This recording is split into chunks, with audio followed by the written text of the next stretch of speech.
I'd like to welcome you to floor exercise. First, we're going to start with our special requirements. Determining the start value. The athlete needs to have 5 A's, 2 B's, 4 special requirements at 5/10 each. Bonus is not awarded for level 7, and there is no 3/10 deduction off of the start value for lack of dismount. That is only for levels 8 through 10. In your level 7 special requirements, first of all, it must be 2 acro passes.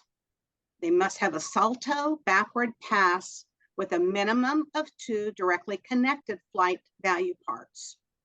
Salto forward pass with 1 or more value parts, and 1 stretch salto backwards or forwards. They cannot twist, and they must have a 2-foot landing.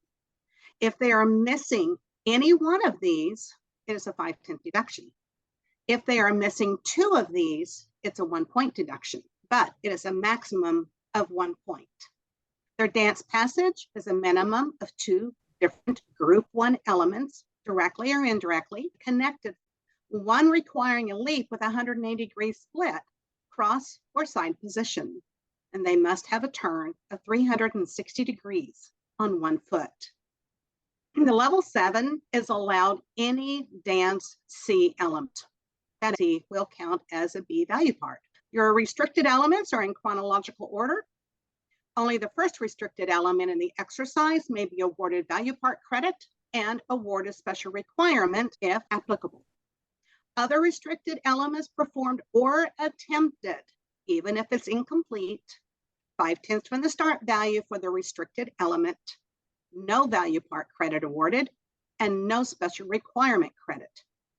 All appropriate execution and amplitude deductions applied to all elements performed, whether they have value part credit or not.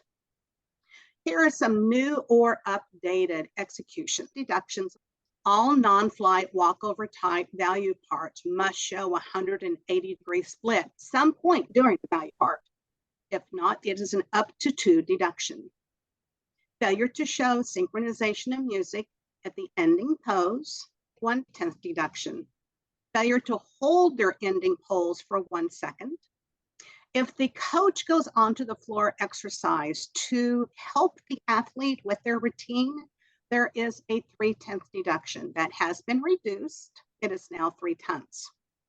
Sometimes we're not too sure if we're going to take 1/10 or 2/10 for the steps. Now we have a medium step of 0.15. A squat on a landing, if the hips are lower than the knees, we have an up to 3 deduction. And if the athlete's momentum causes them to fall, then we have to add 5/10 for the fall on top of the deep squat. And here is a little guideline to help with our 3/10 deduction. As you notice, the buttocks are near the heels. Element changes. If you have a double turn or a 2.5 turn, it is a C.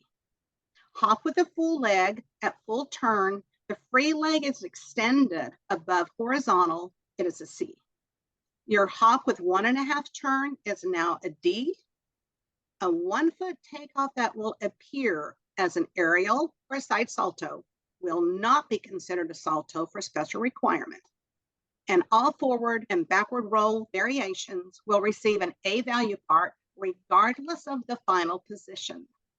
And that concludes the rapid review for Level 7 floor. Thank you, Lonnie.